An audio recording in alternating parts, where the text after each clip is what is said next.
योगी आदित्यनाथ ने मल्लिकार्जुन खड़गे की दुखती रग पर उन्होंने सीधा सीधा वार किया है।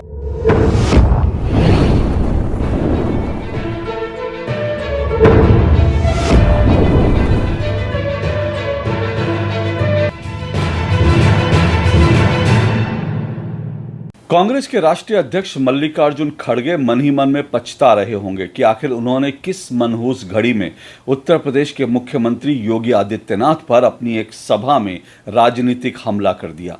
क्योंकि खड़गे जी ने तो एक बार हमला किया और एक बार हमला करके वो निकल लिए, लेकिन उसके बाद उत्तर प्रदेश के मुख्यमंत्री योगी आदित्यनाथ जिस तरह से लगातार मल्लिकार्जुन खड़गे पर वार प्रतिवार कर रहे हैं, लगातार जिस तरह से पलटवार कर रहे हैं, जिस तरह से उन्होंने मल्लिकार्जुन खड़गे की ऐसी तैसी फेर रखी है, उसके बाद खड़गे जी से ना निगलते बन रहा है ना उनसे उगलते बन रहा है। उनकी स्थिति सांप छुछुंदर वाली हो गई है, क्योंकि योगी आदित्यनाथ ने मल्लिकार्जुन खड़गे की दुखती रग पर उन्होंने सीधा सीधा वार किया है। और इसके साथ साथ उन्होंने योगी आदित्यनाथ जिस तरह से वार कर रहे हैं उसमें उन्होंने खड़गे जी को एक तरह से कमजोर राष्ट्रीय अध्यक्ष दिखा दिया कांग्रेस का। खड़गे जी को मुस्लिम वोटों के आगे साष्टांग दंडवत किया हुआ नेता उन्होंने साबित कर दिया।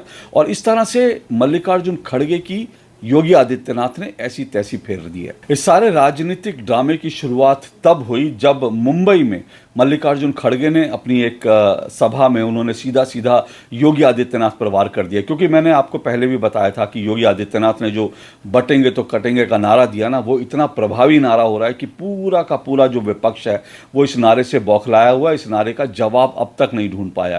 पूरा चुनाव, हरियाणा का चुनाव निकल गया, उसके बाद हम देख रहे हैं कि महाराष्ट्र और झारखंड का चुनाव, वो भी चुनाव पूरा पूरा उसमें प्रचार खत्म हो गया, लेकिन इस एक नारे की काट विपक्ष अब तक नहीं निकाल पाया है। और उल्टे अब प्रधानमंत्री नरेंद्र मोदी ने बटेंगे तो कटेंगे के साथ एक और उन्होंने एक लाइन जोड़ दी कि एक रहेंगे तो सेफ रहेंगे। और ये जो है ये नारा कांग्रेस और पूरे विपक्ष के लिए बड़ा घातक साबित हो रहा है। हालांकि इस नारे का टेस्ट अभी महाराष्ट्र और झारखंड के चुनाव में होना बाकी है, लेकिन दरअसल ये जो पूरा नारा था ना, इस नारे ने जो है पूरे विपक्ष की स्थिति खराब कर रखी है।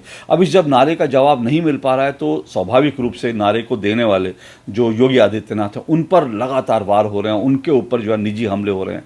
और मल्लिकार्जुन खड़गे ने मुंबई में यही किया। उन्होंने सीधा सीधा योगी आदित्यनाथ पर वार किया और कहा कि योगी आदित्यनाथ जो हैं वो तो जो हैं वो भगवा पहनते हैं और भगवा पहनने वाले व्यक्ति की भाषा जो है ऐसी कैसे बटेंगे तो कटेंगे की भाषा बोल रहे हैं। यहाँ तक कि खड़गे ने जो है इनडायरेक्टली योगी आदित्यनाथ की भाषा को आतंकवादी की भाषा बोल दिया। यानी एक तरह से उन्होंने योगी आदित्यनाथ को आतंकी बोल दिया कि इस तरह की भाषा बोल रहे हैं, और कहा कि भगवा कपड़े वालों का राजनीति में क्या काम है। इस तरह से करके उन्होंने योगी आदित्यनाथ पर, उनके कपड़ों पर, उनके सन्यासी होने पर, इस पर तमाम तरह के उन्होंने सीधे सीधे वार किए। अब योगी आदित्यनाथ की जगह शायद कोई और नेता होता तो उसके लिए शायद थोड़ी मुश्किल होती, लेकिन योगी आदित्यनाथ तो पलटवार करने में जाने जाते हैं। वो बुलडोज़र का वार करते हैं, वो पलटवार करते हैं, और वो कोर्ट के फैसलों में भी किस तरह से कानून लाकर कोर्ट के फैसलों को जो है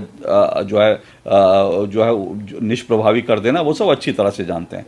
तो अब बारी जो है योगी आदित्यनाथ की थी। योगी आदित्यनाथ तब से लगातार मल्लिकार्जुन खड़गे पर वार कर रहे हैं, और उन्होंने इससे पहले भी कहा था कि भाई ये बताते क्यों नहीं है, खड़गे जी बताते क्यों नहीं है उनकी फैमिली को आखिर किसने मारा, और वो उनके अपनी फैमिली का इतिहास क्यों छुपा रहे हैं, आखिर उनको किस बात का डर है कि वो अपनी फैमिली के बारे में बता नहीं रहे हैं। और इस बार जब उन्होंने जब वो मुंबई गए तो इस बार उन्होंने साफ तौर पर कहा कि खड़गे जी इतने वृद्ध हो गए हैं, लेकिन उसके बावजूद जो है वो सच नहीं बोल पा रहे हैं। और फिर वो कहते हैं वो सच इसलिए नहीं बोल पा रहे हैं क्योंकि जो है उनका परिवार, क्योंकि वो कांग्रेस के नेता है, और कांग्रेस के मुस्लिम वोटों के तुष्टीकरण के कारण जो है वो सच नहीं बोल पा रहे हैं। और फिर उसके बाद योगी आदित्यनाथ मल्लिकार्जुन खड़गे को याद भी दिला देते हैं कि भाई तुम तो पार्टी के राष्ट्रीय अध्यक्ष हो, तुम क्यों डर रहे हो किसी से, हिम्मत दिखाओ और बोल दो। इस तरह का उन्होंने वार किया। अब इससे करारा वार जो है मल्लिकार्जुन खड़गे पर, मुझे नहीं लगता उनके पूरे राजनीतिक जीवन में खड़गे जी पर इतना कड़ा प्रहार किसी ने किया हो। तो ये उनका जो प्रहार था, जो योगी आदित्यनाथ ने जो कुछ कहा था, वो बड़ा दिलचस्प है, उसको जरूर सुनना चाहिए। उसको सुनिए, फिर मैं आता हूं। कांग्रेस के अध्यक्ष हैं श्री मल्लिकार्जुन खड़गे, उम्र दराज हैं, लेकिन सच बोलने की हिम्मत नहीं करते हैं। बहनों और भाइयों, उसी सच्चाई से अवगत कराने के लिए मैं आया हूं। मल्लिकार्जुन खड़गे जी का गांव आज के कर्नाटक के बीदर जनपद में बारावती गांव है और बारावती गांव को 1947 में हैदराबाद के निजाम के रजाकारों ने जला दिया था।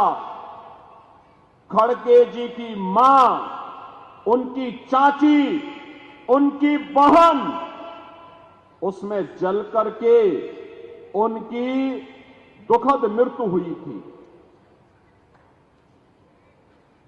और जब मैं इसी के बारे में कहता हूं कि बटोगे तो कटोगे,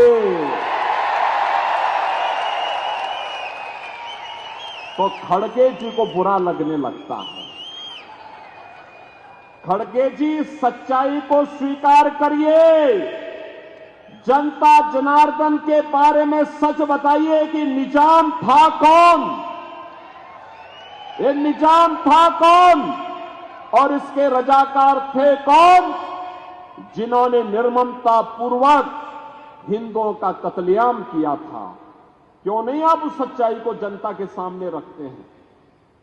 कांग्रेस के नेतृत्व के भय से, अरे आप तो स्वयं ही राष्ट्रीय अध्यक्ष हैं कांग्रेस के, आपको सच्चाई बोलनी चाहिए कि नहीं, निजाम के रजाकारों ने, निजाम का रजाकार कोई और नहीं था, ये निजाम के रजाकार वही कट्टरपंथी मुस्लिम हैं जो आज भी जगह जगह, कहीं गणपति महोत्सव पर, कहीं रामनवमी की शोभा यात्रा पर और कहीं पर हमारी आस्था और सम्मान के प्रतीक विशालगढ़ जैसे किलों पर कब्जा करके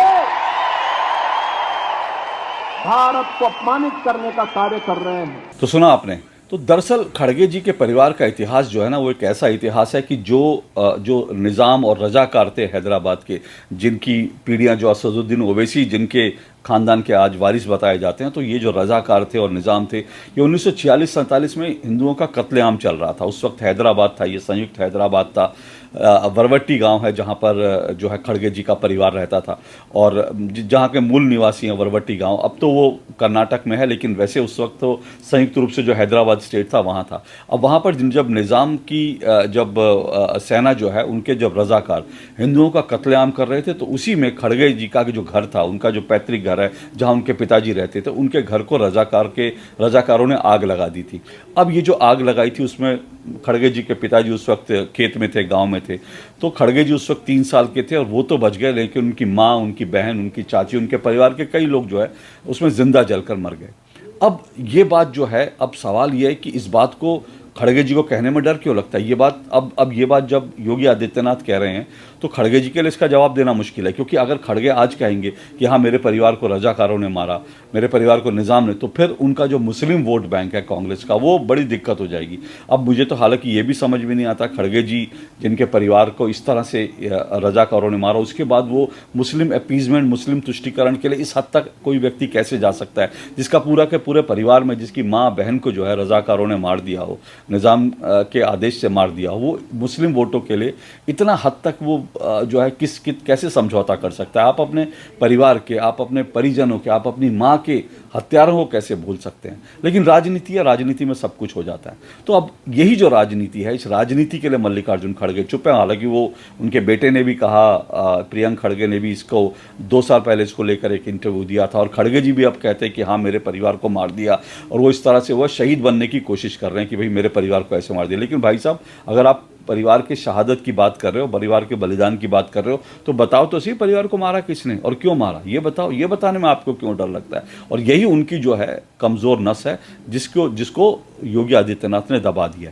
अब वो अगर खड़गे जी बताएंगे कि मेरे परिवार को किसने मारा है, तो मुस्लिम अपीजमेंट का उनका कार्ड चला जाएगा। नहीं बताएंगे तो फिर आप रोना क्यों रोते हो कि आपके परिवार को? फिर इसका मतलब आप अपनी माँ और अपनी बहन की जो बलिदान है उसको आपने मिट्टी फेर दी, उसके ऊपर आपने मिट्टी फेर दी सिर्फ अपनी राजनीति के लिए। तो एक तरह से पूरी तरह से एक्सपोज करके रख दिया। अब योगी आदित्यनाथ ये भी कह रहे हैं कि भाई हो सकता है कांग्रेस की नीति ऐसी है कि भाई मुसलमानों के खिलाफ नहीं बोलना, तुष्टीकरण की बात है, इसलिए जो है।